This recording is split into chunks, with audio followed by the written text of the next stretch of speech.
welcome to New Movie Thing Show, where we watch movies in the theaters and tell you what we think about them. I'm Meg Turney. I'm Steve Zaragoza. If you can't make it out to the movie theater, you can always stay home in the comfort of your own bed or couch in your underwear. Go to netflix.com/SourceFed and you can get a whole free month of streaming movies and TV shows. You can join us on our other movie-related show called Movie Club. That's right. This week we watched Her. Yes, we did. Her? Not the Arrested Development. Her? Her? It's called Her, and it stars Joaquin Phoenix and is directed and written by the lovely Spike Jonze. Her is about a man who basically falls in love with an operating system. And Simple as that. That simple. And actually, my quickie review really quick is if you're gonna go see a movie this weekend and you're like, what should I see? I say Her should be your top priority, but if you're gonna see it, bring a lady that you like or bring some friends whom enjoy kind of like the more the less, obviously less action-oriented, more thought-provoking type love story type movies, but hidden under a nice veil of very well directed, very well acted, like a future, a hyper-future sort of. My quickie review is, I would second that if you're going to see something this weekend. Definitely go see Her and bring a date, because it's one of those movies that at the end you just want to be like, I want to hug somebody. Yeah, exactly. Like, you're gonna get hugs and kisses and little touches after this movie. I say we talk about Spike Jonze a little bit. Directed and wrote Where the Wild Things Are, and this is only his second movie he's directed and written. Before that, Adaptation, Being John Malkovich, a bunch of really cool Michel Gondry type music video type projects. Like, he shot a bunch of music videos. I don't know why I threw Michel Gondry's name in there, because they're kind of the same eclectic, weird people. And also, oh yeah, he does a lot of stuff for Jackass too. Does he really? Yeah. So Joaquin Phoenix in this film, actually, I think Joaquin Phoenix is really creepy. Like, as Wait, an really? actor. In general? He creeps me out in general. Like, the whole, like, I'm still here thing. Very weird. So I thought I was going to be off-put by him in this role, but he was perfectly, like, just a little bit weird and charming, and he was fantastic. He won me over. He's basically a nerd in this movie, and I've never seen Joaquin Phoenix play, like, fully a nerd. Like, the last thing I saw Joaquin Phoenix in was The Master, which was, like, a crazy, ridiculous P.T. Anderson movie. And I mean, and Joaquin Phoenix is a fantastic actor, and he's very versatile. He kind of changes roles from every movie almost. And in this one, yeah, he's just playing this kind of like very relatable, nerdy kind of guy that's just, you know, he watches internet porn and plays video games, and he works at this place called beautifulhandwrittennotes.com. Yeah, letters.com, which is fantastic because I love the impersonal, like, society this movie builds, which is basically just like, you have someone else write lovely notes for a couple instead of you writing them yourself for your significant other. Right, but what I liked about it is that Joaquin Phoenix's character, even though it's like a really impersonal thing to have somebody else write your letters, he really internalizes, like, the crooked little tooth that girl has, and, like, he actually feels those feelings while he's writing those letters. He's good at his job, and he cares, which is funny, because he's just, it seems like he's got a good heart, and he's kind of a romantic at heart. We can't gloss over the second biggest performance in the film, which is Scarlett Johansson. Absolutely. She actually wasn't part of the original cast. No. Her part was recast after the film had already wrapped, so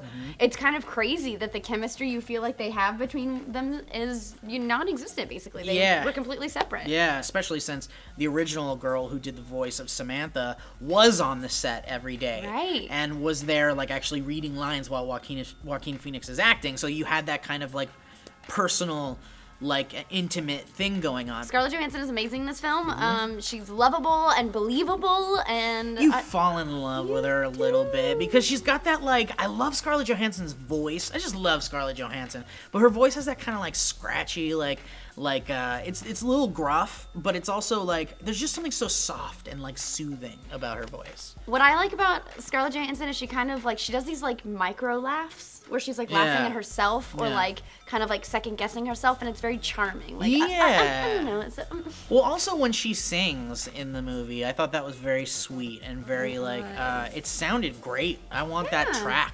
You know? I think she does do some singing, or she has done some. I don't know. If she has, then I haven't heard it, but I thought she was great. She has a great voice. She was fantastic. Amy Adams is great in this film. At the beginning of the film, she's, like, kind of weird and off, but you find her charming by the end. I really liked her. I love how Spike Jonze and, like, also Charlie Kaufman, who works a lot with Spike Jonze, when they create these characters in these movies, they always kind of, like, make these hyper exaggerated versions of like artsy types, and I feel like Amy Adams' character is this like filmmaker who's like trying to make a million different documentaries, and at one point she's like, all right, I'll show you a clip of my new documentary, and it's just her mom sleeping. It's such, I don't know, I just feel like in a movie where it is basically about relationships, you still have Spike Jonze poking fun at like the art community, and just being like, even in the future these people are like eclectically like artsy and they try to be. And then there's that boyfriend too who's kind of like, he takes a vow of silence later on, like, which is really hilarious. But I felt there were very personal moments for me in a relationship, in a marriage I've been in, and it does speak to me on a personal level, because there are those like little things in relationships with humans you have that are undeniable, and you're gonna clash with certain people, and it deals with those issues, but then it deals with the very frightening issue of the future and technology and where we're headed. We're all staring into our iPhones at all times, and don't say I'm not that kind of person, because of course you are. We all are. We all have problems with social interaction and holding our phone while we're at dinner and shit. And I feel like this is kind of like a frightening... I was gonna do a joke about me holding the phone, but then I dropped it, so... It makes perfect sense. But yeah, it is kind of like... You watch this movie and I get the same feeling I get when I see Idiocracy, which is another future movie about like where we're headed. And I feel like this is like a frightening look into like our possible future as far as technology goes. Yeah, I would say that my feeling from it wasn't that it was so frightening. I thought it was a really exciting kind of future. This idea that I could put in an earpiece and get my emails read to me. And I do agree that there was like a lack of human communication, and that comes across in the movie, and that's definitely a point the movie is trying to make. I don't know. I do like the idea of having an OS that I can talk to, and like, I really liked it. I think it was supposed to turn me off of the idea of like artificial intelligence, but I ended up being like, that would be so cool. But I don't think it necessarily. It could go play video games like this. It could go either way. Yeah, he's like this the whole movie. Oh my god, I'm gonna vomit. I think it really can go both ways though. Like, it is anti-technology and pro-technology, because even though it does have the artificial intelligence aspect of the film, which is the highlight of the film, there's also other technologies in the film that just kind of seem like, yeah, well, I wouldn't think twice about it, because that's kind of like how we use technology today anyway. And whether you want to look at those things as a negative thing or not is really up to you. But for me, the only reason why I say it's frightening is because when you saw people walking around in the streets, no one was really interacting with each other in that movie. They were all just kind of going their own way. And talking out loud to their earpieces, which nobody thought was weird. Yeah, and like, we kind of still think it's weird to walk around with a fucking... I mean, I don't do it, but there's still people that walk around with a Bluetooth going, hey, yeah, I'm looking at this book over here. Huh? Yeah, it's gonna be great. No, it'll be fun. And it's like, what's going on? Like, you're standing around and you're like, I don't know how to interact with this person, or if they're just insane, or if they don't even have a Bluetooth. I mouth to the camera, Trisha Hirschberg. She pulls up in her car and she's like, yep, well, no. I'll talk to you later. Okay, bye. Later, C-dubs. Yeah, and that's the thing. Like, she's gonna be laughing at all of us when we're not used to our earpieces in. Yeah. And we've all made fun of her. But I was also, just really quick, I was thinking about like this, because these kind of movies I love so much because you can't stop thinking about it after you see it. And I've seen this movie twice now, and I still can't stop thinking about it. And it puts me in that world of like, let's all talk and nerd out about like this type of future.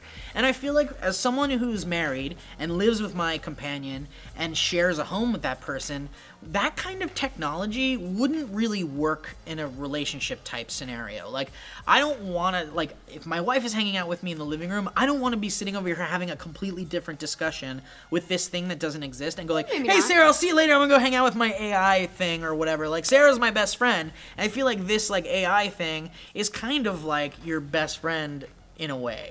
Well, definitely it seemed like it was more geared toward people who didn't have somebody else in their lives, who were a little bit lonelier, but being somebody who basically has a relationship on a telephone, I felt like it was already in her. I'm like, okay, yeah. Long distance relationships. Yeah, like, you're like, it literally felt like I could have put in an earpiece, and that's like basically what I'm dating is for. That's funny. All right. You were saying like it was really personal because there's all these things that happen in relationships, but for me, I was like, God damn, I already lived this movie. Where's my creep stash that Joaquin Phoenix had? I love his mustache. I love his style. Like, everyone's clothing is slightly weird. nerd. They're so weird, like the pants. The high pants. Up to here. Yeah, and then like, what was the other thing that was kind of like another thing? Well, I guess it was just the high pants that was kind of the thing. They were very weird. I love the safety pin on his shirt. Yeah, so he could keep the phone up. It's so adorable. And then later on, he has another one to keep it from wiggling around. It's those little details in these movies that I love so much. We have to mention Chris Pratt because he's kind of like a supporting character in the movie, and he's wacky and awesome. He's about to be in Guardians of the Galaxy, and he's gonna be awesome.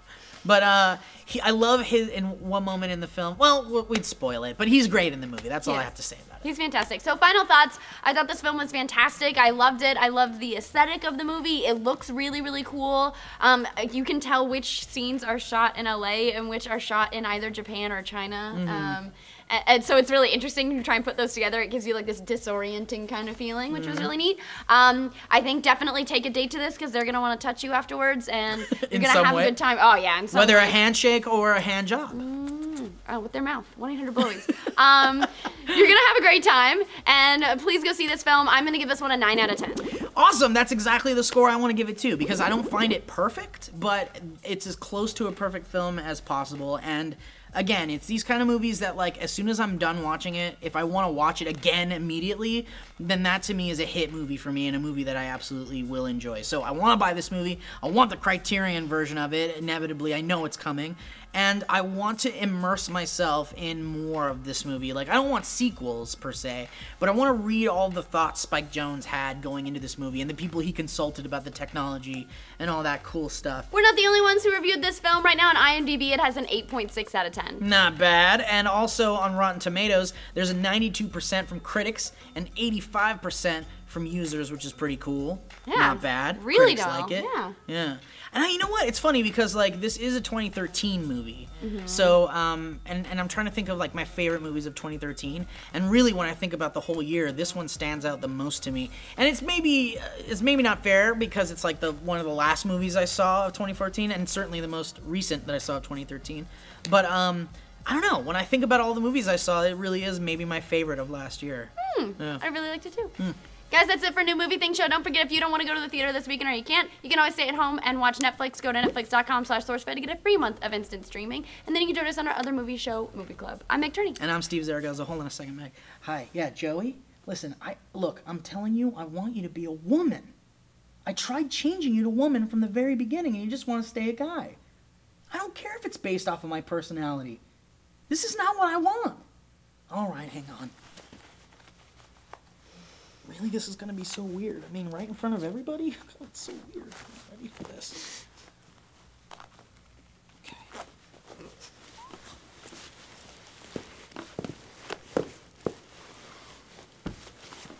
There's hot ass that just touched me.